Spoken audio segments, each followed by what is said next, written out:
So it's time for another alphabet tag. In this series of videos, I take a letter of the alphabet and I ask several questions that are related to that letter of the alphabet, and we're now on the letter K. Feel free to answer these questions yourselves in the comments, and if you have any questions that are based on the next letter of the alphabet, L, then also put those in the comments and maybe I'll answer them when I get round to doing the next installment of this series. K is for finish this word with your favourite author. I have read a few authors whose last names begin with K, and I'm going to go with an author who, even though I've only read one of her books, the book is just so strange and unique that she has to, come at the top of the other people whose names begin with K, and that is Anna Kavan. She wrote one book that I've read, which is called Ice, and this book is also very different from her other novels. I think her other novels are all pretty realist. This one is in a genre that people call slipstream. I don't know what that means, but basically it's a completely bizarre novel. The only thing I could compare it to would be something like William Burroughs, where it's just completely off the wall. Clearly she was on drugs at the time, and she definitely was because she was a heroin addict, and the book reflects that. As a plot, the story is actually very simple, and to say it out loud doesn't really do the story justice.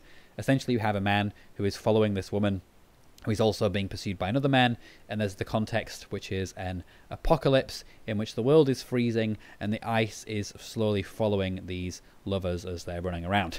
And again, it doesn't really do it justice, but believe me, it's a dark story. It's very disturbing, it's hard to follow, it's surrealist, all of those things. You're not even sure at the end of it if the characters are alive, dead, if the story is just a drug metaphor with heroin and the idea of ice slowly crushing the soul being a metaphor for addiction. Who knows? It's so insane, but it's worth reading. It's a very peculiar novel, and it's one of those ones that will always stand out in my mind. So Anna Kavan also had a very interesting life. I think at one point she changes her name to Anna Kavan, who is actually a character from one of her novels, and she dyed her hair to look like this character. As I say, she was addicted to heroin, which began, I think, when her tennis coach said that it would improve her tennis game. Who knows if it did? And she actually lived to be quite old, and she didn't die of a heroin overdose. So, very interesting author, very interesting story. K is for Stephen King. Which is your favourite novel by Stephen King?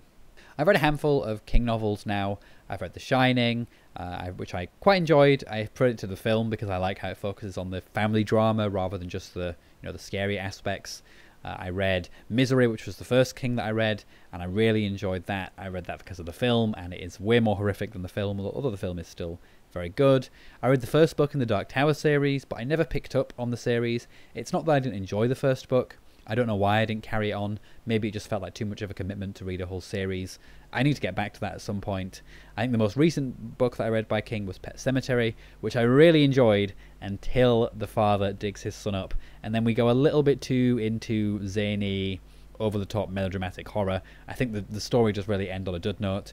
And I read Salem's Lot, which is the only King novel that I've read that I just didn't really gel with at all. I found that book kind of dull, to be honest. But the one I'm going to pick for this list is going to be Misery. It's a very simple plot. We have an author. He writes these sort of, I think, chick lit style novels about a woman called Misery, about her life and her loves, and he decides he's going to kill this character and finish the series because he's bored with it. And unfortunately for him, he has a car accident.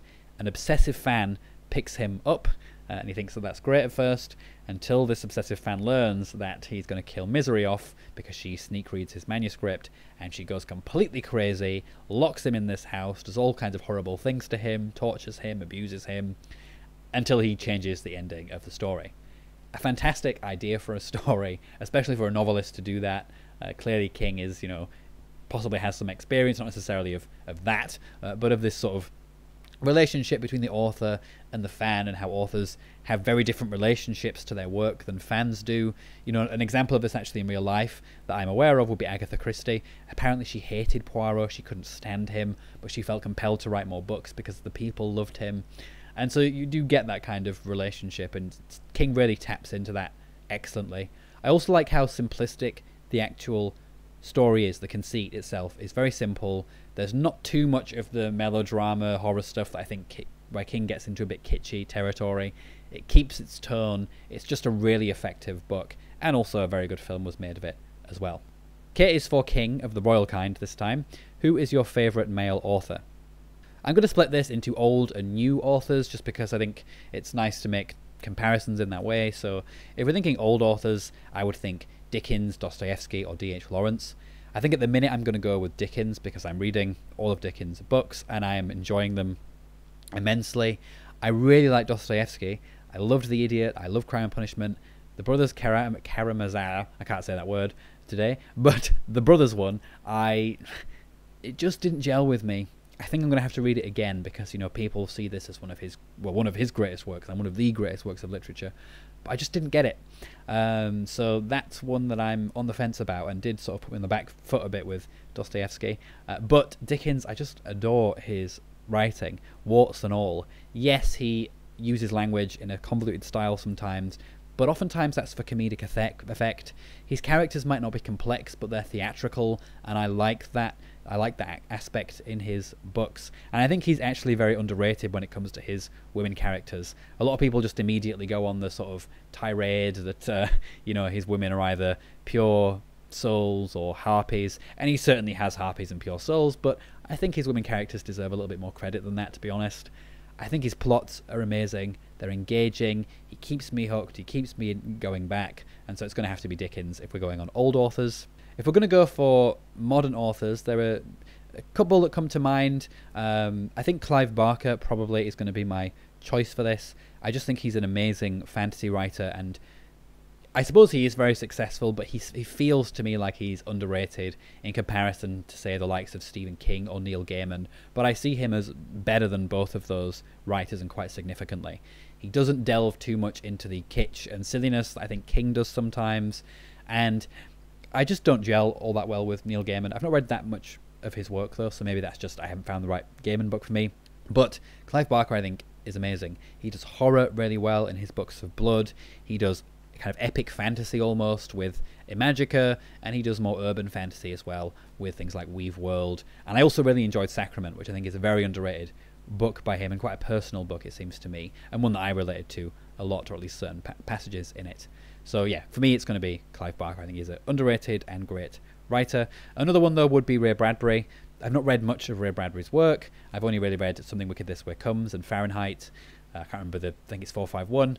And I really enjoy Something Wicked This Way Comes. I think it's a great story, perfect read around Halloween time, a wonderful friendship at its centre, you know, stuff about fathers and sons that I think is really deep and moving. A great atmosphere all around, one that I will read time and time again and recommend time and time again. K is for Kindle. Do you have a Kindle, and what books are you reading on it? I do own a Kindle. I find it very useful. If you, like me, you want to be somewhat conservative with how many books you keep, although I do keep a lot of books, I do like to make sure that if I have a book that I'm going to keep, that it's a book that I will read again and again. So if I'm unsure that I'll need to read a book more than once, if it's something that I just think isn't, you know, it's an enjoyable book but maybe not something that's worth reading again, I'll probably get it on the Kindle. If it's a non-fiction book that I think I'll only read once, probably get it on the Kindle. I typically get author biographies on Kindle for that reason. I think if I go back to a biography, it might just be a passage to, you know, refer to something rather than something I would sit through again. And if it's a novel that I'm unsure about, I will get it on Kindle first. And if I really enjoy it, I'll buy a physical copy, but otherwise I use the Kindle for that. So I think it works really well. It's also a bit more portable than a book sometimes, so if you want to get into the habit, which I do, although I'm not very successful, of carrying a book with me all the time, so that when I'm in situations where I have to wait around or just sit there, I can just take out a book rather than my phone. Although my phone is basically useless, so I can't really take out my phone anyway. But it's good just to have that, and a Kindle helps with forming that habit for me a little bit more. In terms of what I'm reading on the Kindle at the minute, nothing. I just don't have anything on there. I'm not reading all that many books at the minute, and the ones that I'm reading are all physical. The last couple of things that I read on there was Zadie Smith's The Fraud, which I thought was a pretty solid book. I think it does have some defects, but I also think it was pretty entertaining. And a biography of Dickens, which was fun because I was reading that alongside Zadie Smith's Fraud, which was interesting because Dickens appears as a character in her book, so it was fun to sort of read a biography of Dickens at the same time. So that was quite fun. K is for killer. What book can put you in the mind of a killer? I'm going to pick two books for this one, and they're for two different reasons. So firstly, I'm going to go with Crime and Punishment. I think this is a particular way of focusing on killing from a sort of more moralist perspective. Not to say that I think Dostoevsky is a moralist in the way that I usually condemn, but clearly he's trying to make a moral point here about guilt and about how, you know, committing crime, committing murder in this case, has ramifications, negative ramifications on the psychology of the character. I think that the way Dostoevsky sets up Raskolnikov's murder at the beginning is absolutely flawless. Then the murder happens. Raskolnikov, up to that point, he's quite confident that it will all go right, it will all go according to plan. Of course it doesn't. Things go wrong. You're on the edge of your seat. Is he going to get caught? He doesn't.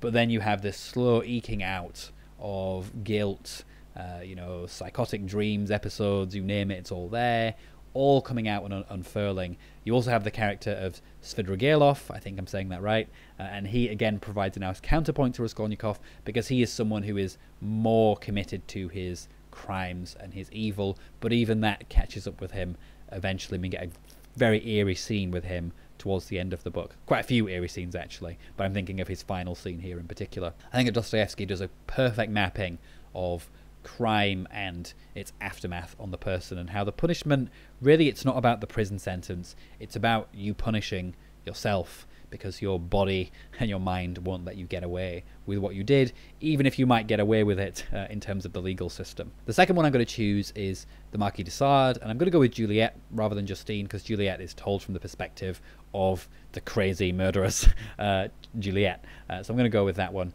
And Sade isn't the best writer in terms of his technique. I think he only actually wrote one draft of every manuscript, and sometimes it shows. He's repetitive, he blathers on. He's not a moralist in the sense that he's lecturing you about how to be a good person, but he does have long diatribes that get repetitive and annoying. Nevertheless, I think he does have a very deep understanding of evil, but from the inside, from the perspective of someone who is genuinely evil, who's not a Raskolnikov who thinks he can commit murder and get away with it and thinks they'll be fine. Sade's libertines are truly evil people, and these people do exist. There are people out there who have no qualms about killing, doing terrible things and getting away with it, and I think that Sade really understands that, and I think that's why he's such an underrated writer, because I think he understands it like no one else understands it. And so if you want a very different perspective on killing from the inside, if you like, then I think Sade is definitely worth reading. You have to get past the repetitiveness, but I think it's worth it. K is for keep. Do you keep every book that you read? As I said earlier, I'm typically quite conservative with bookkeeping. I don't like to have too many around, but if it's a great edition and I love the cover, I'll keep it. If it's a book that I'm going to read again and again, I'll keep it. And if it's a book that I might refer to, even if I don't read the whole thing again, that's often with non-fiction books, I'll also keep it. Usually I keep everything, and then when I move, I go through everything and think, am I going to read this again, or is it just sitting there? And if it's just sitting there, does it look pretty? If it doesn't look pretty, it needs to go. And so at that point, I'll find a friend who I think might like it. It might go to a charity shop. Or if it's completely beyond the pale, it goes to the trash, I'm afraid. So that's usually what I do. Unfortunately, my conservative policies with bookkeeping are undermined by my partner, who's a complete hoarder, buys books all the time, has lots of books that he hasn't read, which, to be fair, I do as well. I mean, I think everyone who likes books has that. I think that's a good thing, because if you want to have a few books on your shelf that you haven't read, because then when you go to them, it's like, okay, there are some new things here that I haven't got to yet. In fact, most of the books that are visible here I haven't read. Obviously some of the Dickens on this shelf I'm slowly working my way through, but there's plenty that I haven't, and all the books on there, I've read some of them, but I think probably I'd be surprised if I'd read even a third of them. So I do have a lot of books that I need to get through. K is for King Killer Chronicles. What do you think of the series? Do you think it will ever be finished? So this is a fantasy series that is a pretty big one. People into fantasy absolutely adore it. Some people do have issues with the main character and I think the romance, but generally speaking, people love it. And one thing that they always bang on about is the prose and how beautiful it is, and poetic and all of this. And I have to say, I just didn't feel that when I read the first entry at all. It's not to say that I found that the prose was bad or poorly constructed. I didn't find that, but I just didn't find it to be this sort of poetic, glowing thing that a lot of people did. So I don't know why that is. It might just be that compared to some of the other things that I've read, it doesn't compare. It might just be that at the time I wasn't engaging properly with the story. It's a while since I read it, and I just didn't really gel either with the story itself.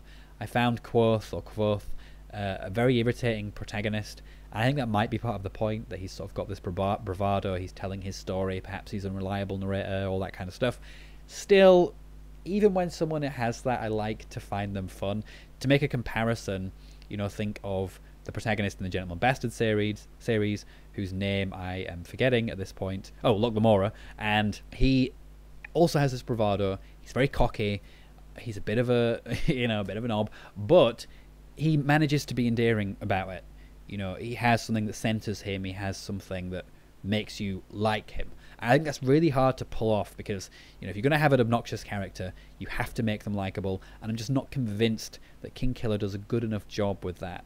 And the plot, to be honest, I barely remember it. And to me, that's a bad sign. I mean, fair enough, it was a long time since I read it. But for me, a really good novel is one where I could have read it 5 years ago and I could still say, in broad strokes at least, if not in more detail, here's the key plot. Here is something that really stood out to me, and that just didn't happen with King Killer series. So in terms of the second question, will it be finished? Who knows? It does seem to be becoming a trend for for big fantasy writers that they don't finish series or take longer and longer. At the end of the day, you want a good product, and if they're struggling, they're struggling. I think there is a bigger issue here with fantasy as a genre, though. I think that some authors get too caught up in their worlds. They expand too much. The story slows down. Wheel of Time, a good example. Game of Thrones or Song of Ice and Fire, another good example of this. And I think it's a shame because, fantasy worlds can be amazing things, but the author has to keep control of them. And I think one thing that's happening more and more with modern series is that authors are struggling to do that because they want to explore everything in the series. In this way, I think Discworld, although they're not my favourite novels, they work a lot better because Pratchett has his world. He knows that world in and out, but rather than telling these big complicated sagas that connect to each other, he just picks stories in this world. And so every book, it stands on its own, more or less, even the ones that are sort of in a time-ordered series. And that, to me, is how you should do a fantasy book. Have your world, create the world, tell stories within it, rather than tell a story that clearly has a through line, and then get obsessed with your world and want to expand everything now. Stick with the original plan, and then if you want to write more stories in the world, go for it. But just try not to get too involved and wrapped up in world building. K is for kingdom. Which fantasy kingdom would you most want to be part of, and why? Maybe it's not the most interesting world, it's not the most complex or anything like that, but I'm going to have to go with Narnia. Part of this is probably nostalgia.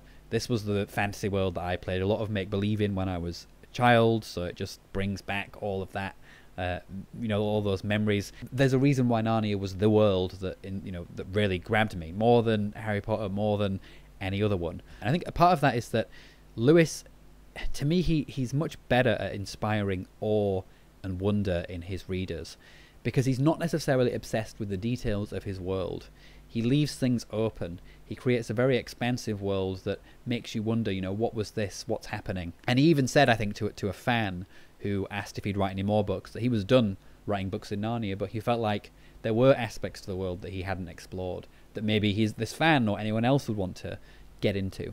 And I think that speaks to why he's such a good writer and why he's such a good fantasy writer in particular, because he has his world, he has a story that he's telling within that world, and then he leaves so much open so that there's always something to think about. Whereas if you go to like one of these detailed fantasy worlds, well, you already know what every place is like. You already know what every culture's like because they go into excruciating detail about it. So in a sense, there's less surprise, there's less to discover. Whereas with Lewis, there's so much to discover because he doesn't go into all of that detail. And for me, that's why this world captures me a lot more than, say, more detailed worlds with detailed magic systems and all the rest. K is for knowledge. Do you think that novels can teach us things?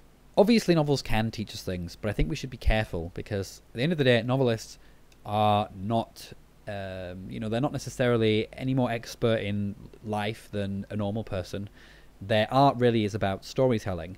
And sometimes telling a story means, spinning a good yarn means, exaggerating things or downplaying things or, condensing things that in reality are more complex. You have to do that as a novelist, otherwise novels will be tedious. If you were going through every single breath, every single bowel movement of a person, it would get dull. It would be pretty disgusting in places. It wouldn't be that interesting. Even novels that are sort of somewhat famous for doing that are still not really doing it. They're always condensing. They're always focusing on specific things. They're always exaggerating, underplaying. And so I think we have to be careful when we think about novels teaching us things in the way that, say, a textbook would teach you about something or whatever. So I think that is something to be mindful of. And I think that one thing that annoys me a lot about modern criticism is that it really does focus on this aspect of novelists and novel writing to the point where it seems like novels and storytelling in general has become more about teaching people lessons than actually spinning a good yarn. And to me that screws up because it actually undermines the ability of the novelist to tell a story that teaches something. I think that what the novelist does that, say, the scientist doesn't really do, or the psychologist, is that they put a perspective and they tell a story through a perspective, and they allow you to connect with that perspective even if you don't have it yourself. So for example, with Sard's novels, you get an evil perspective, a perspective that most people don't have because most people aren't, you know, sadomasochistic psychopaths, and you're able to see the world through the lens of that. And that to me is what novels teach. They teach you how to see the world through other people's eyes. And that does mean that sometimes groups aren't represented properly, because that's not really the point.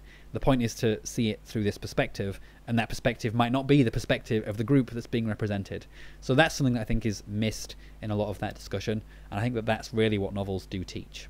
Equally though, a novel, a story, it's a story. It's primarily entertainment as much as it does also do these other things. And I think it should also be seen as that. You know, is this an entertaining story? Is this compelling? Is this engaging? Rather than sort of getting your clipboard out and being like, well, on page 3, you know, you said that this existed in 1905 and it didn't. Or, you know, you don't understand this social group enough. Blah, blah, blah, blah, blah. Like, that isn't always the point. Sometimes it's relevant, of course, because, you know, if a story is about, I don't know, a carpenter, and the novelist clearly has no idea about joints or tools that are used for carpentry, it damages the story, right? Because you can't necessarily get into it. Nevertheless, we can't go too far with that, because if a story became so bogged down with the detail of carpentry, it would become mundane, it would become boring, it would become a fucking carpentry manual, which isn't the point either. The point is the story, and doing enough in terms of realism to tell that story, and it's getting that balance right, and we don't want to tip it too far one way or the other. K is for kinship. What authors do you feel a kinship with? This is a difficult one because obviously I haven't necessarily read biographies of these authors. I've never met any of them, so really I have to go often on what I know about them through their works. And so for me, there are a few I think that I could give here, and often I will feel a kinship to an author maybe when it's through a certain book rather than another book that they've written. So for example, D.H. Lawrence, I feel a kinship with him through his book Sons and Lovers.